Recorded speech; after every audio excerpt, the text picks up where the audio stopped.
नमस्कार। आज हम बात करेंगे कि हम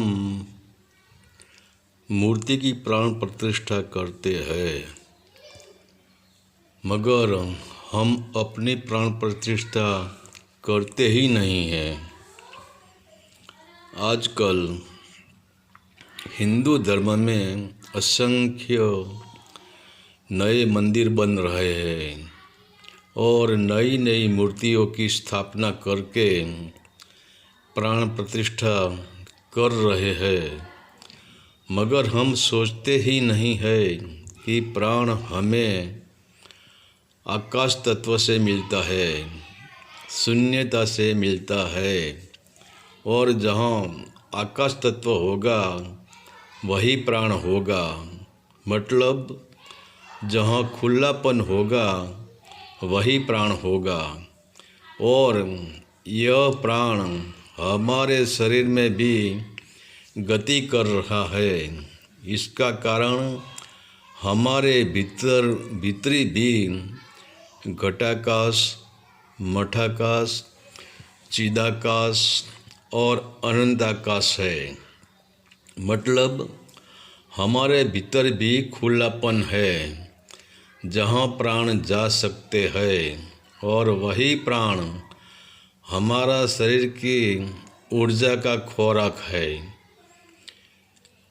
इसी प्राण शक्ति से हमारा शरीर चलता है, और जब प्राण ऊर्जा का और हमारे शरीर का दोनों का एक चौक्कस समय होता है, क्योंकि हम जो श्वासों द्वारा प्राण हमारे भीतर ले रहे हैं और इसको हम रेचक, पूरक, कुंभक और बाह्य कुंभक कर रहे हैं, वह श्वास हमें अगणित नहीं मिला है।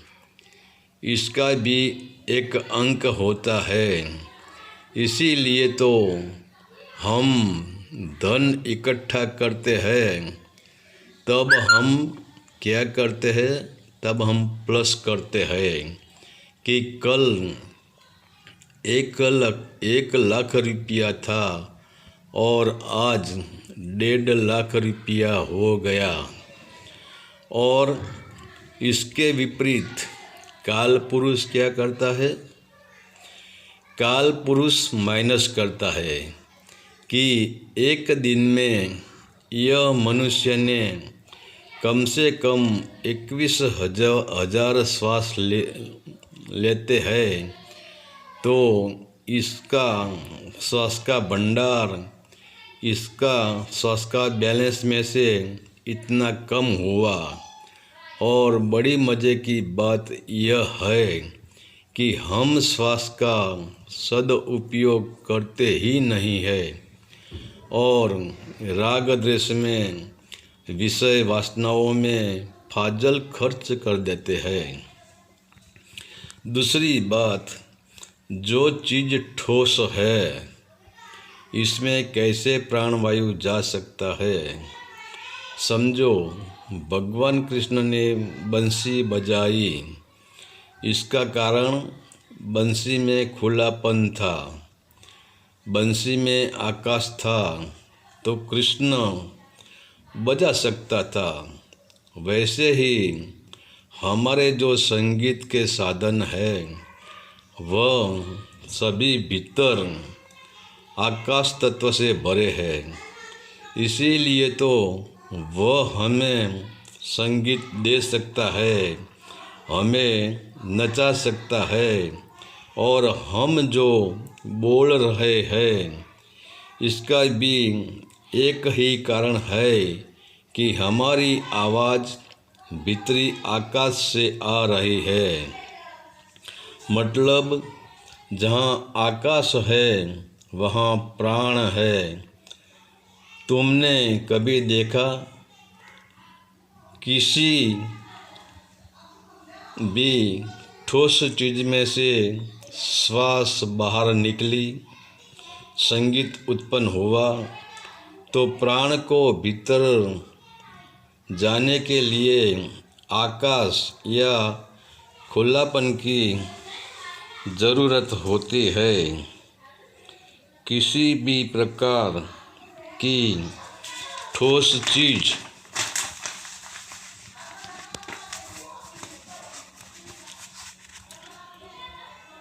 है तो प्राणवायु इसके बाहरी तल पर जा सकता है, बाहरी तल का स्पर्श कर सकती है, मगर भीतर नहीं प्रवेश कर सकती। फिर भी हम ठोस चीज़ की प्राण प्रतिष्ठा करते हैं और हमारे भीतर जो प्राणवायु चलता है इसकी प्रतिष्ठा तो क्या इसके सामने हम देखते ही नहीं हैं। हम इतने बेपरवाह हो गए हैं कि असली खजाना, असली जीवन जो हमारे भीतर है, हमारे हृदय को धड़का रहा है, हमारे पूरे शरीर को गति दे रहा है और ऐसे कीमती हीरे जवेरात को हम कादव कीचड़ में डाल रहे हैं, क्योंकि हम इतना बेहोशी में है कि जो चीज़ ठोस है इसमें प्राण पूरने की कोशिश कर रहे हैं और जो हमारे भीतर प्राण चलता है इसके सामने हम बेपरवाह है।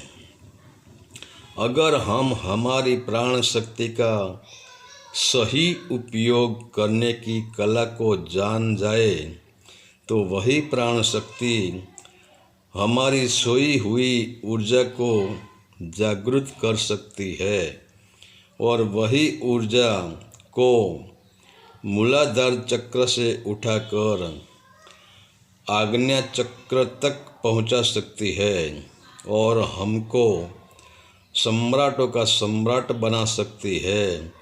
हमारे भीतरी एक आनंद का खुशबू वाला फूल निरंतर खिलता रहता है और वही प्राण ही परमात्मा तक पहुंचा सकता है।